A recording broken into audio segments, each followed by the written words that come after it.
খোজৰ লগে লগেই বুকুখনো থান বনা দি বান্ধিছিল সন্ধ্যাৰ। ৰীণাবাৰ প্ৰতিটো কথা মনলৈ আহিছিল।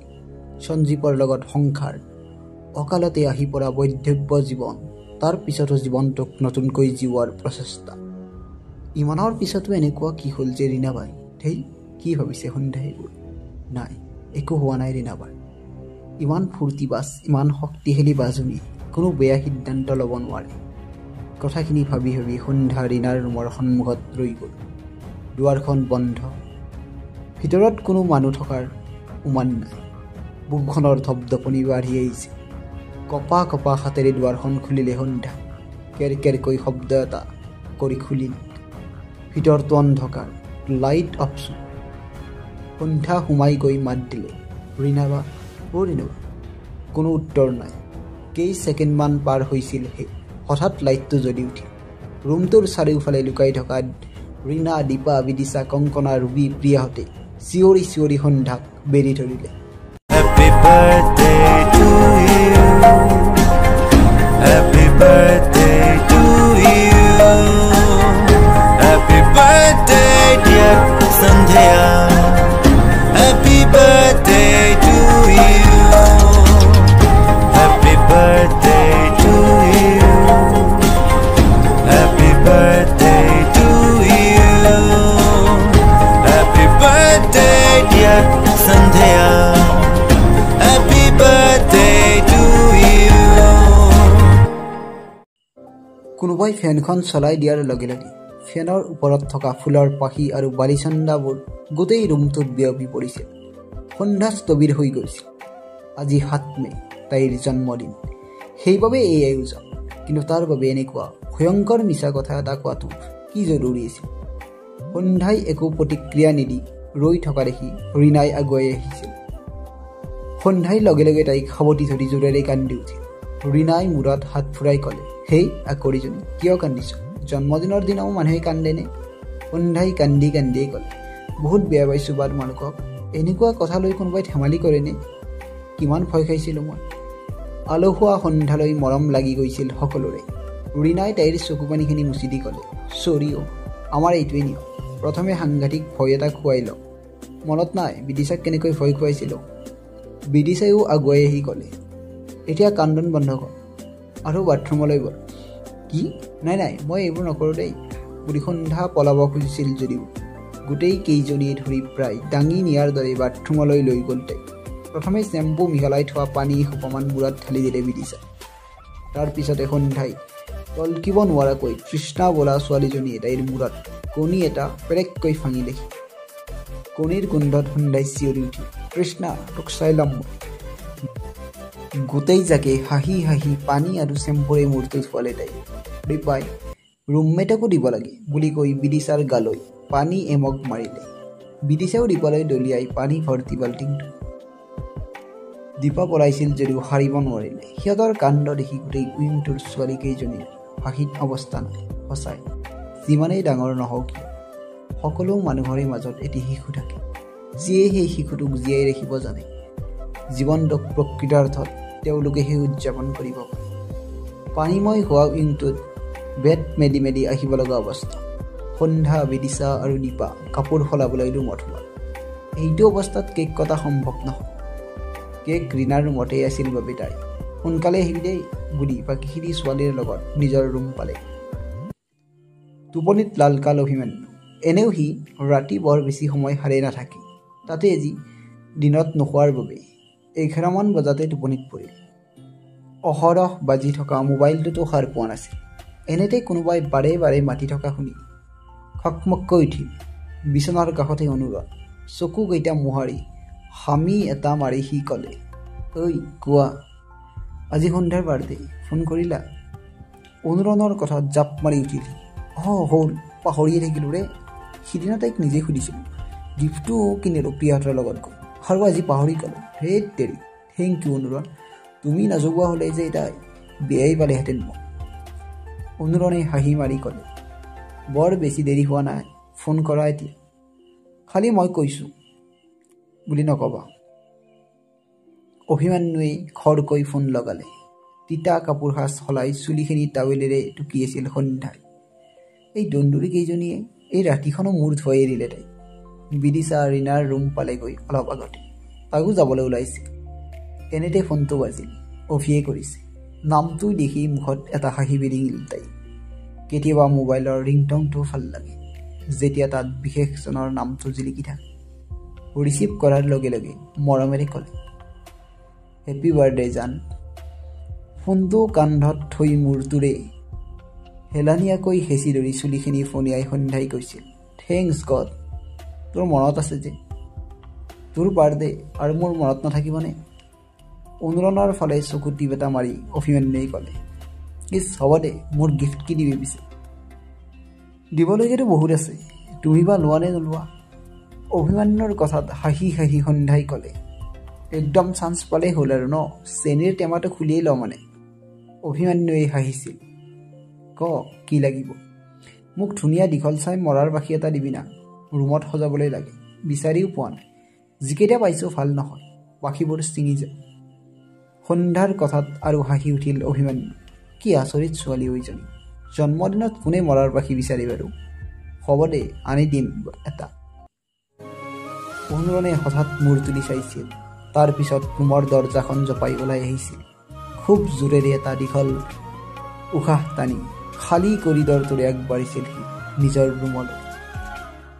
সন্ধ্যা, কেক কিন্তু আমিয়ে কাটিম দেই। সন্ধ্যা গৈ নোপোৱা দেখি প্ৰিয়া তাইৰ ৰুম পাইছিলগৈ। লৰালৰিকৈ ফোনটো থৈ সন্ধ্যা ৰীণাবাৰ ৰুম পালেগৈ। তেতিয়াহে মন কৰিছিল তাই, ৰুমটো লাইটেৰে সজাই থৈছে সিহঁতে। ৱালত ৰঙা নীলা কাগজবোৰেৰে লিখি থৈছিল, হেপী বাৰ্থডে সন্ধ্যা। কেকটোৰ লগতে তাইলৈ গিফ্ট ৰাখি থৈছিল সিহঁতে, চকলেট, কাপোৰ, কাৰ্ড, ফুলৰ থোপা আদি বিভিন্ন। ৰীণা বা দীপা আৰু বিদিশাই মিলি তাইক এখন বেড টেবুল উপহাৰ দিছিল। সকলোৰে মৰমবোৰ দেখি চকুলো বৈ আহিছিল সন্ধ্যা।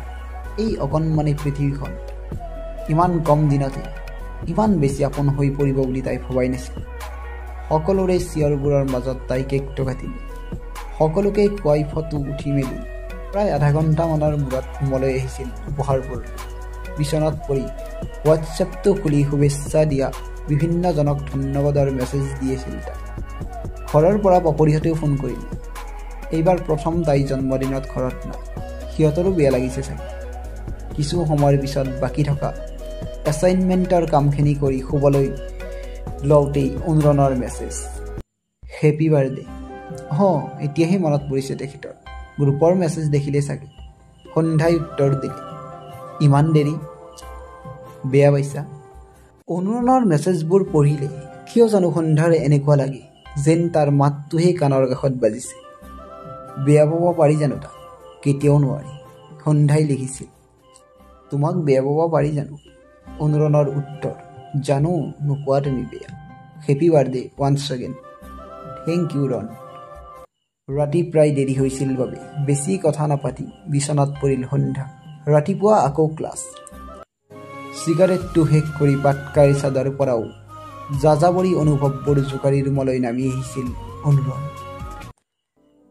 পিছদিনা ক্লাছৰ পৰা বাহিৰেই সন্ধ্যা মহাভৈৰৱলৈ গৈছিল। লগত আছিল চন্দ্ৰালী।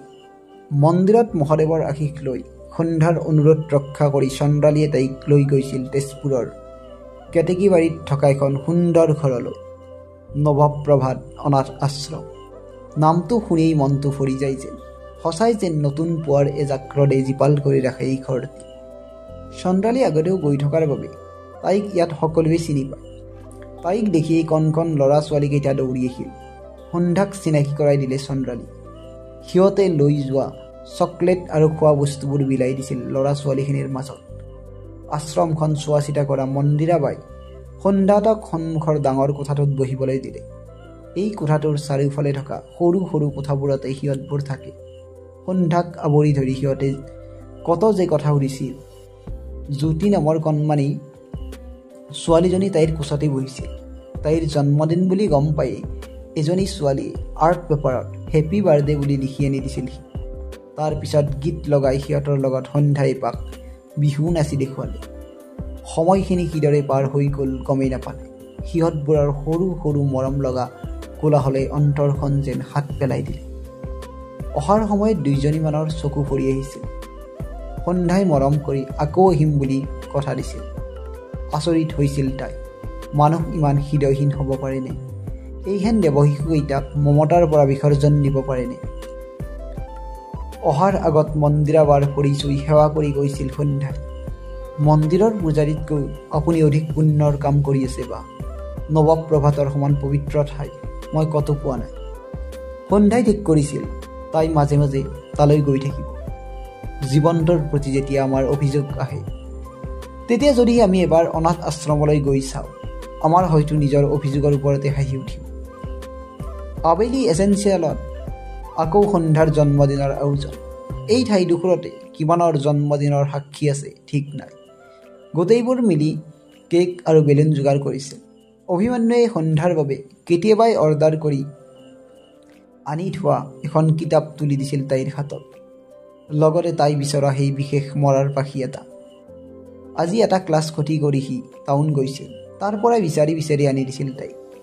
বিচৰা ধৰণে মৰাৰ পাখিটো দেখি ফূৰ্তিত ক'ব নোৱাৰা হৈছিল সন্ধ্যা। জুৰিহঁতে সিহঁতক জোকোৱাৰ সুযোগটো নেৰিলে। প্ৰিয়া আৰু জুৰিহঁতেও উপহাৰ দিছিল তাইক বেগ এটা। ৰঙা ৰঙৰ খুব ধুনীয়া কেক এটা যোগাৰ কৰিছিল সন্ধ্যাৰ বাবে। সকলোৰে হেপী বাৰ্থডে টু ইউ মাজত কেকটো কাটি থাকোঁতেই কেকটোৰ ওপৰৰ ক্ৰীমখিনি লৈ কোনেও তলকিব নোৱাৰাকৈ সন্ধ্যাৰ নাকে মুখে সানি দিছিল অভিমন্যুৱে। জুৰি আৰু সীমাই লগে লগে তাকো ক্ৰীম সানিবলৈ নেৰিলে। এপিচকৈ কেক সকলোৱে খুৱাই দিছিল সন্ধ্যাই। সকলোৰে শেষত আঁতৰত বহি থকা উনৰণৰ ফালে আগবাঢ়িছিল। বাকীবোৰে কোনোবাই বেলুন ফুটোৱাত ব্যস্ত আছিল, কোনোবাই উপহাৰবোৰ সামৰিছিল। মই নিজেই খাম দিয়া, সন্ধ্যাই কেক টুকুৰা দিবলৈ লওঁতে উনৰণে ক'লে। কিন্তু সন্ধ্যাই নামানিলে। নহ'ব, মোৰ বাৰ্থডে এতিয়া ময়েই খুৱাই দিম, কৰা তুমি। উনৰণৰ মুখত কেক টুকুৰা গুজি দিছিল তাই। দেখিছিল উনৰণৰ বগা মুখখনে যেন আপেল বৰণ লৈছিল। খুৱাই দি হাতত লাগি থকা ক্ৰীমকণ উনৰণৰ নাকটোতে অকণমানকৈ লগাই দি সন্ধ্যাই ক'লে, ইমান লাজ একেবাৰে। উনৰণে তলমূৰ কৰিলে। হাঁহি হাঁহি আঁতৰি আহিছিল সন্ধ্যা। এছেঞ্চিয়েলত কেক কটাৰ পৰ্ব সামৰি কেফেটেৰিয়াতে সন্ধ্যাই সকলোকে বাৰ্থডেৰ পাৰ্টিটো দিছিল। তাত থাকোঁতে মাকে ফোন কৰিছিল তাইলৈ, হেপী বাৰ্থডে ৰুণ, মই বৰনামঘৰতে শৰাই এভাগ দিছোঁ আজি, তই ভালপোৱা পায়সো বনাইছিলোঁ। চকুযোৰ সজল হৈ পৰিছিল সন্ধ্যাৰ, হয়তো মাকৰো। জন্মদিন বুলিলেই নামঘৰত শৰাই আৰু মাকৰ হাতত পায়সকণ নহ'লে যেন নচলেই তাই।